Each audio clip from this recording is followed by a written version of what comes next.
Bonjour to welcome back to our channel. Today we are taking you to Theatre of Marie-Antoinette at Petit Trianon. So, on y va?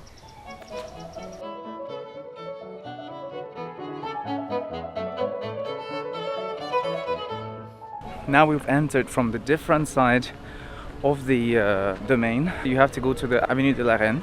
You enter from there. We saw these beautiful horses.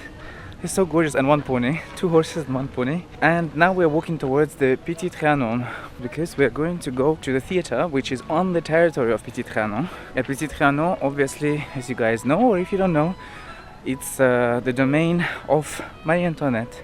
This is where she escaped the hustle and bustle of the main chateau. Yeah, it's very calm here. It's beautiful here. Sinan is walking around and he's like, I love this place. Yeah, I remember because 5 years ago we came here. Normally I remember all the things, but it's so big and we travel so much up until now. I forgot so many things in this chateau. But now when I enter this Petit Trianon part, I remember this garden.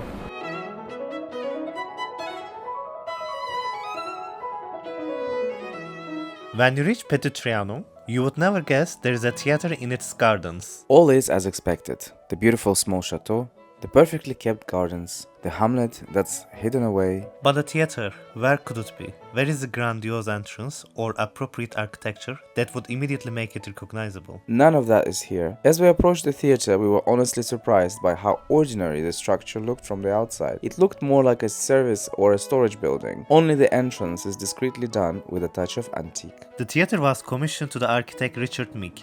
It was finished by the spring of 1780 and inaugurated on June 1st the same year. Cutting cost was essential for the structure, as the king specifically requested the queen to make it as inexpensive as possible.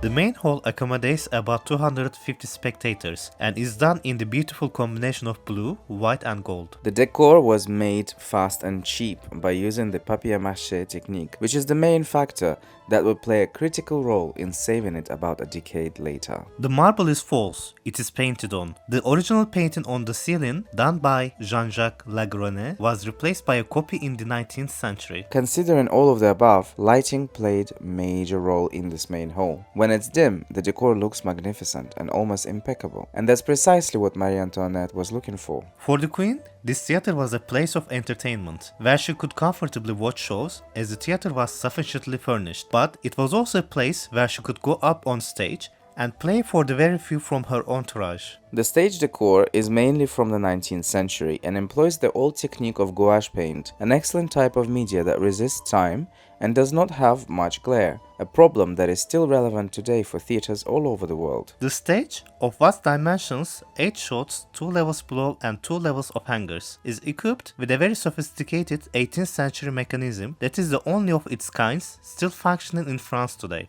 It was designed by the machinist Pierre Bouillet, successor of Blaise-Henri Arnaud, the designer of the machinery of the Royal Opera. At the time of Revolution, the theater was deemed too expensive to dismantle, as nothing of worth was in it. The decor was worthless, thanks to its poor materials, and therefore it remained untouched, a true blessing in disguise.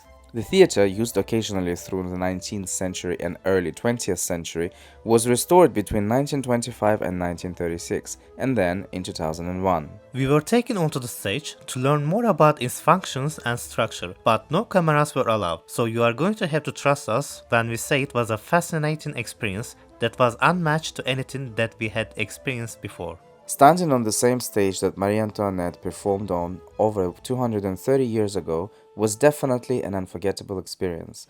Amazing. It felt as if the time stopped for a moment. Absolute magic.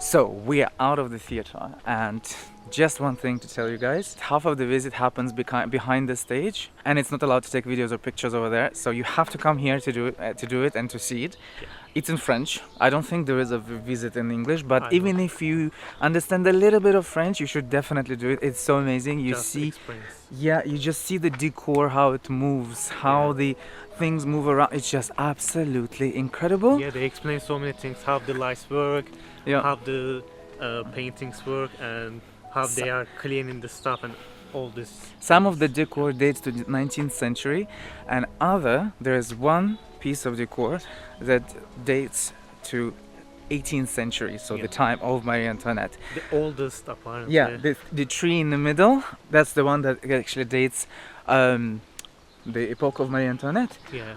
Oh, it's just so incredible. I felt very privileged to visit this small theater of Marie Antoinette because I really like her taste when it comes to choosing the furniture, the color combination. You can see when you visit the chateau, if she was using one of the rooms, you can see the furniture, you can see the taste of Marie Antoinette. That's what I like about her. The most interesting part was they still up until now reproduce the decors. Of course they are checking the archives and they are not touching the original one, but they are reproducing based on the original. Apparently they will reproduce one decor from September until December, and he said if you are interested you can come and check how we are working on it, and it was very interesting. And also Marie Antoinette only used this private theater for 5 years, and he mentioned she only used it for approximately 45 times. So you really appreciate the fact that they conserved everything. And apparently one more thing that the guide said is that Marie Antoinette, we don't really have the exact concrete information whether she was good at playing, like, because she was also participating in the spectacle, right? She was of course more often she was in the audience, but sometimes she would get on stage. And when she was on stage, oftentimes the audience would be very minimal, and it would be usually the people from the court around her, or like, you know, the people who worked at the palace. You know, they would basically watch her perform, so we don't really have the actual record whether she was a good actress or not. And but they cannot write anything against her either. Obviously. Yeah, she was the queen at the time, so yeah, so it's a very interesting visit. It's in French, but it's really good, and highly recommend it. Even if you don't understand the language so well, still do the visit. It's really good. Yeah. 1.5 hours, maybe even more a bit, and it's so worth it. Yeah, but they don't have this visit every day. You need to check it on the website. We'll leave the link below. Yeah.